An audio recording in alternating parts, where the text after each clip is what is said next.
we're going to look at what is called rolling. This will be a combination of two different types of motion.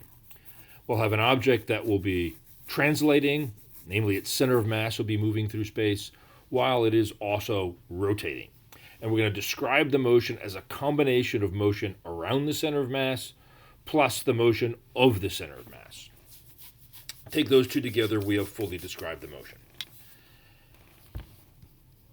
Initially, we will take it rotating around its center of mass and consider it only rolling without slipping, and then we will drop the no slipping requirement.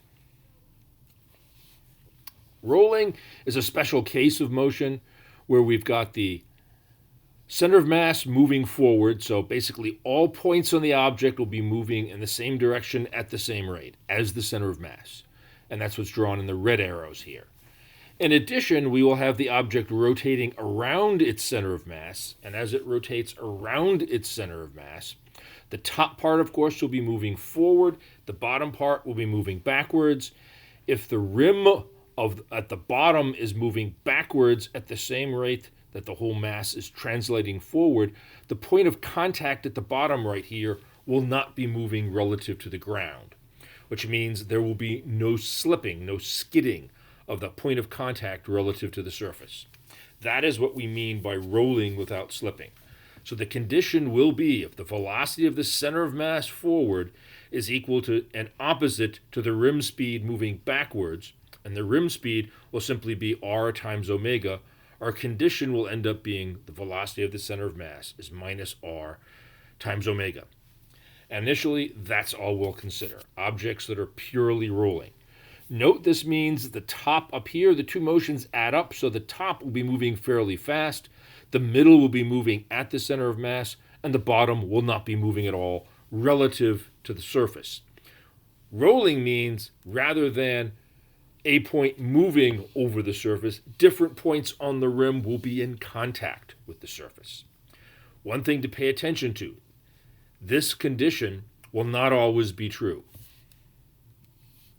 Now, we're going to solve rolling problems in two different ways. We'll start by using just energy. And we'll take a specific problem. We've got a disk at the top of a ramp of height h, and it will roll down the ramp, and we'll assume roll without slipping.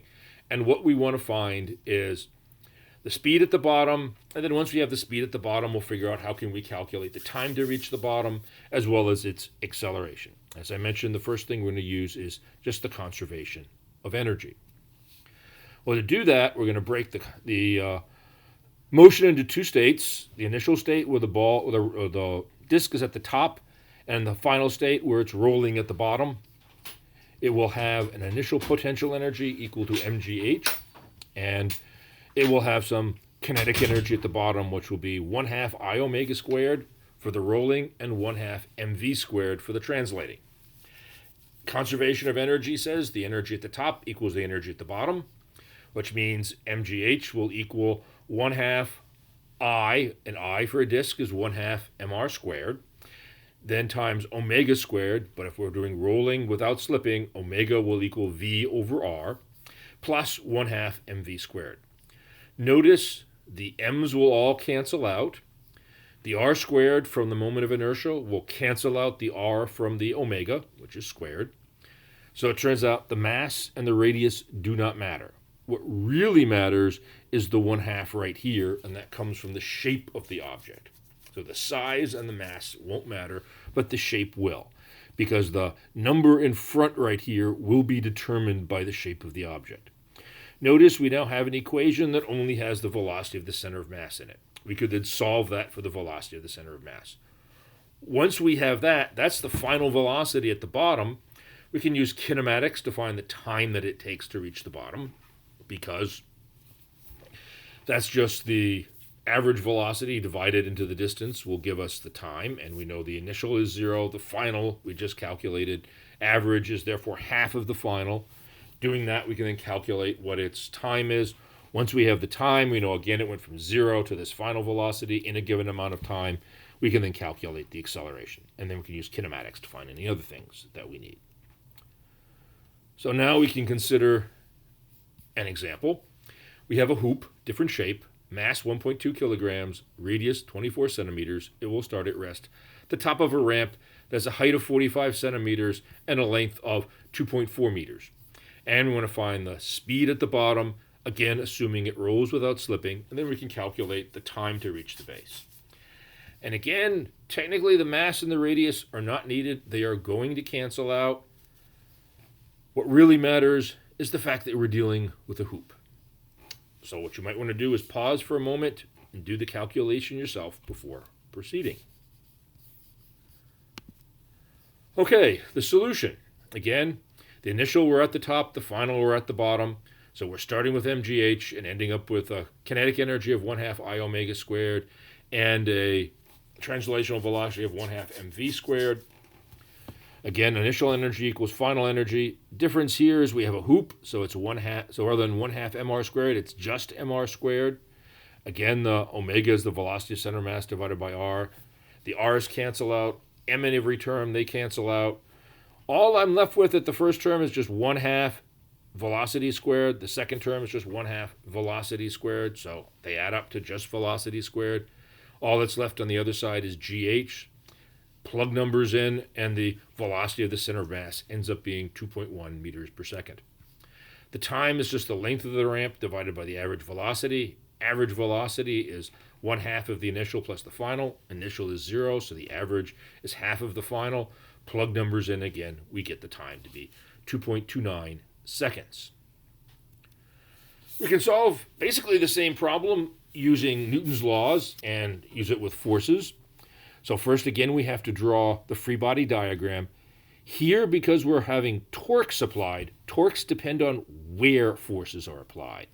So when we draw the free body diagram, we have to carefully note that the frictional force is applied at the point of contact between the two surfaces and tangent to the surface. So that will make it tangent to the circle.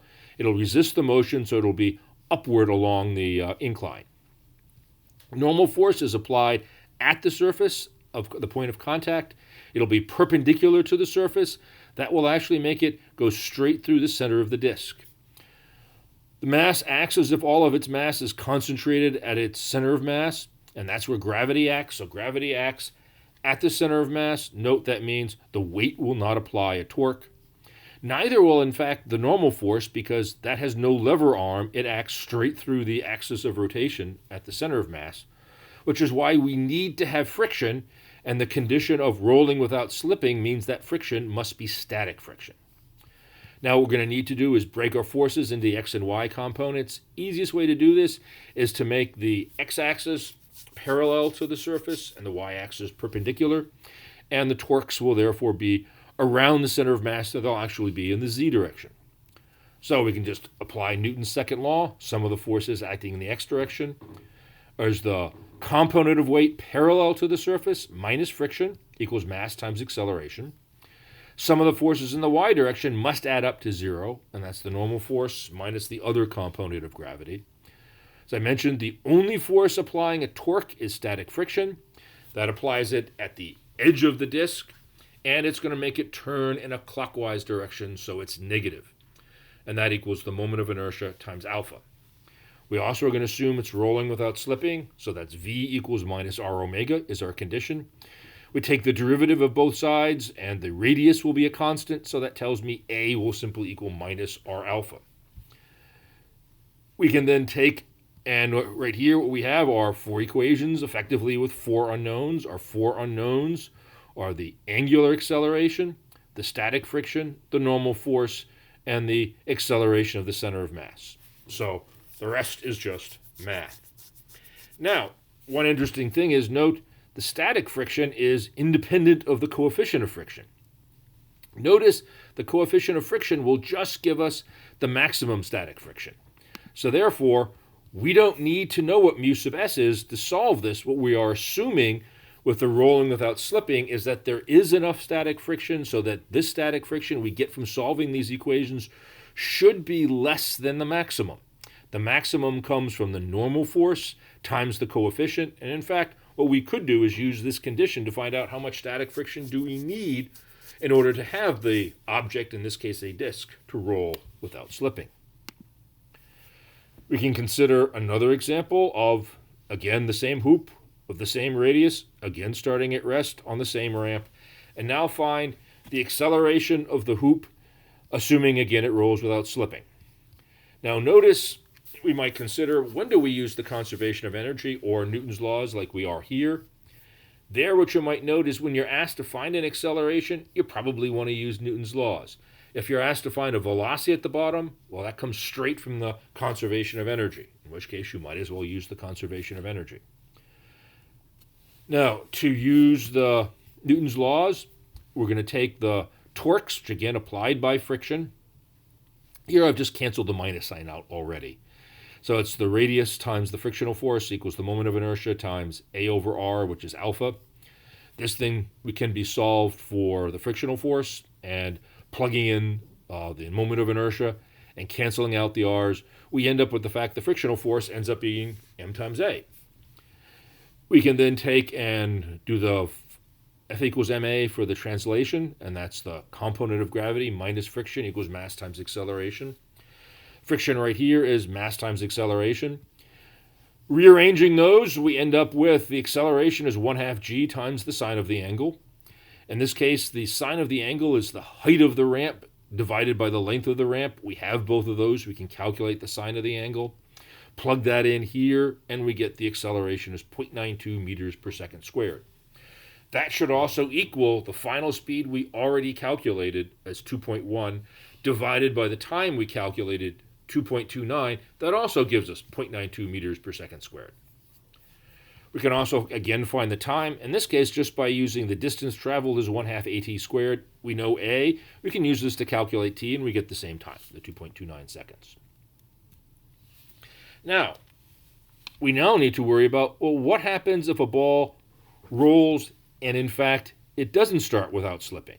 So here we have a short little video showing a bowling ball. Notice it starts by sliding, and then eventually it starts rolling. So what we want to consider is, how does it go from sliding across the floor, in which case we have kinetic friction acting on it, to ending up rolling? So we're going to start with a condition of a ball, which is what we had right here, that has some initial velocity, but is not rolling or not rotating at all. So the initial angular velocity is 0. Notice here, we're not going to make the requirement of rolling without slipping because it will be sliding and then eventually rolling. Okay, draw the free body diagram acting in this case. Again, we have it doesn't really show here, but the weight, of course, starts at the center and goes down. The normal force starts at the surface and goes up.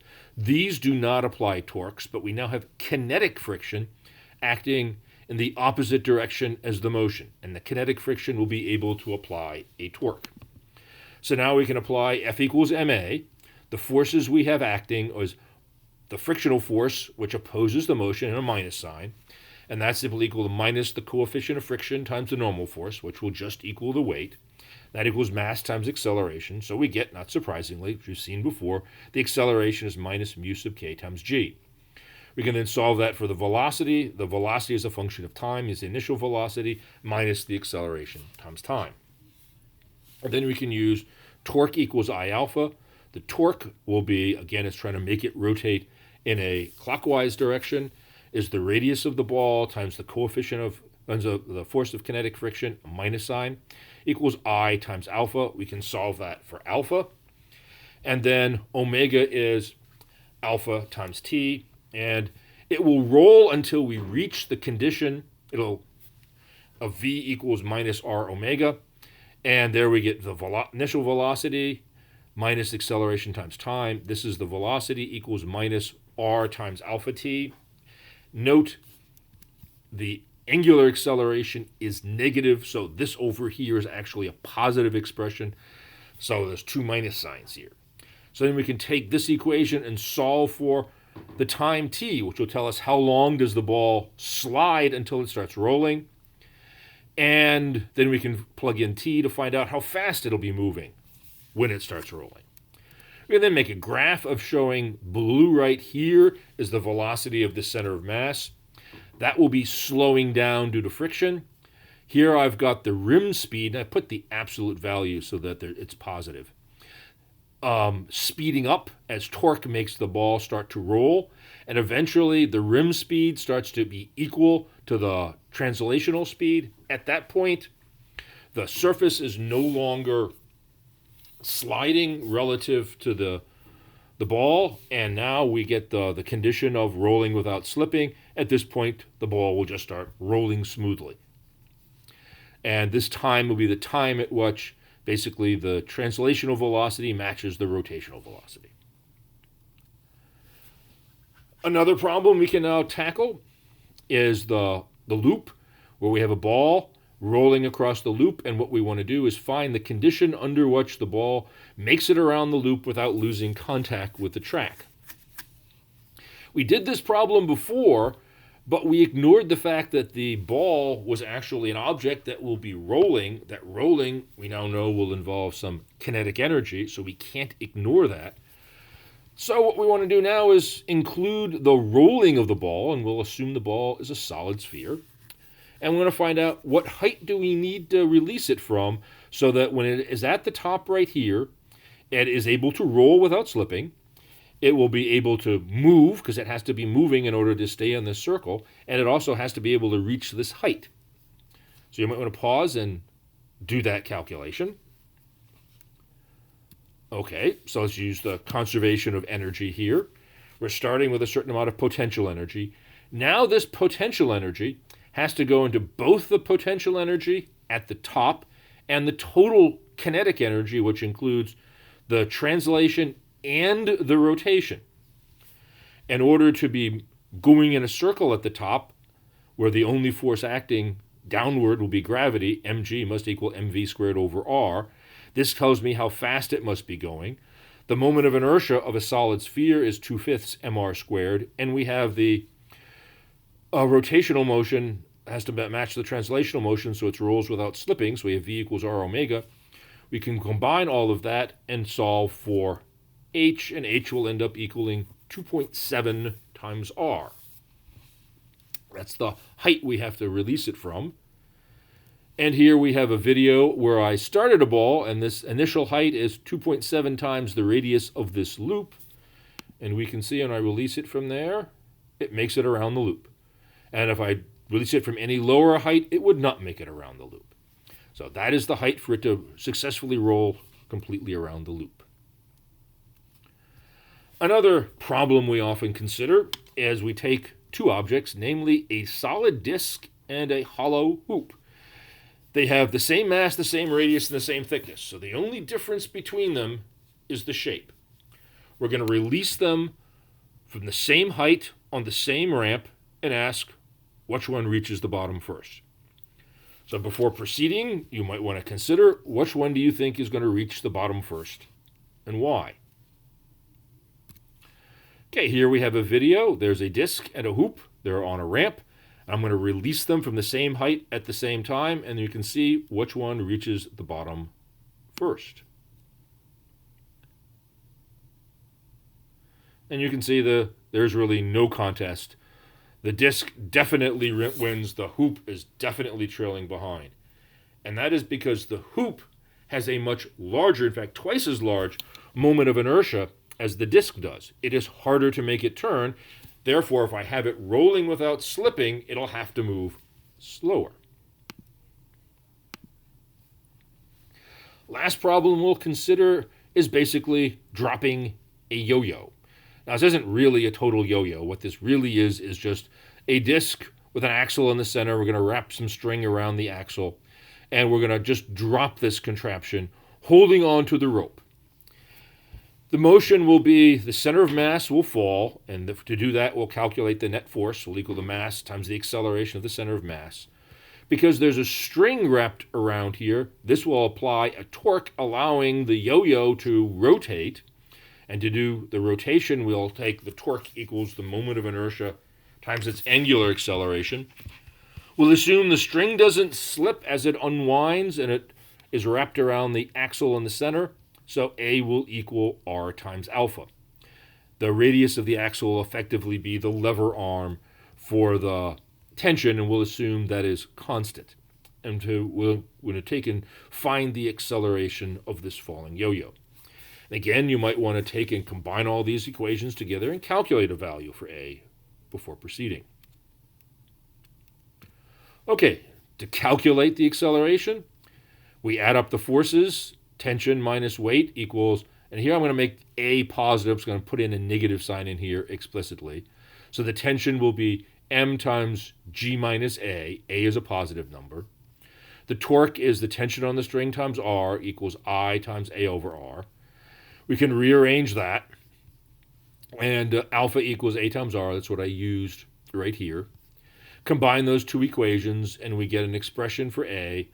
I, remember, is from the disks. Plug numbers in, which we gave right here.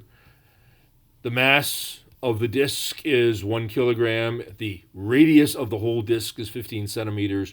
The radius of the axle is 2 centimeters. Plug all that in, you should get an acceleration of 0.336 meters per second. And then here we have a demonstration of measuring that.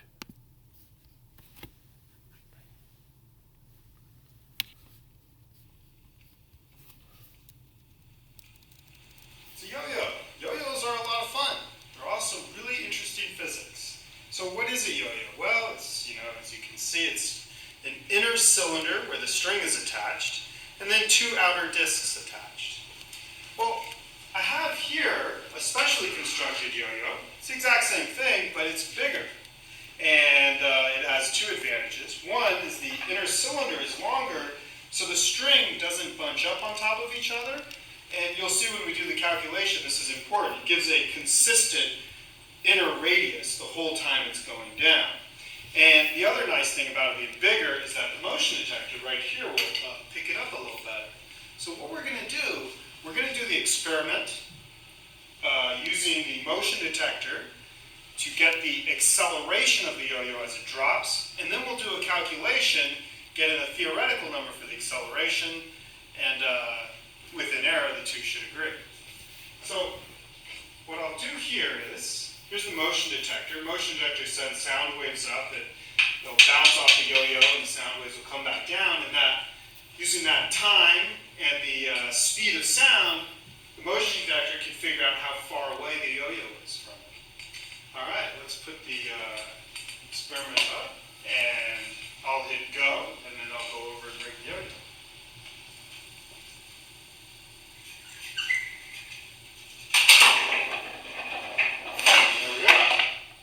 So, what's going on here? Well, at first, I didn't have the yo-yo over the motion detector, so the motion detector was bouncing sound waves off the ceiling. So it's measuring the height of the ceiling. It's a little less than 3 meters, which seems about right. Then, I finally got the yo-yo over. I obviously jiggled a little bit. And then I released the yo-yo, and that's its position versus time as the yo-yo's in flight.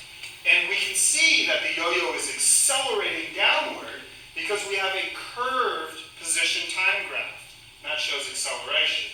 Now let's take a look at the velocity graph. And let me just adjust the axes so we can actually see what's going on here. Let's make that a -1. Make that a 1. And so now we can see that this right here is the area where the yo-yo is in flight. And so if we take the slope of the velocity time graph, that gives us the acceleration. And we see we have a slope of 0.3245. Excellent. Now let's do the calculation. And of course, we already did the calculation, and that's not far off from the number that we got. So that's that.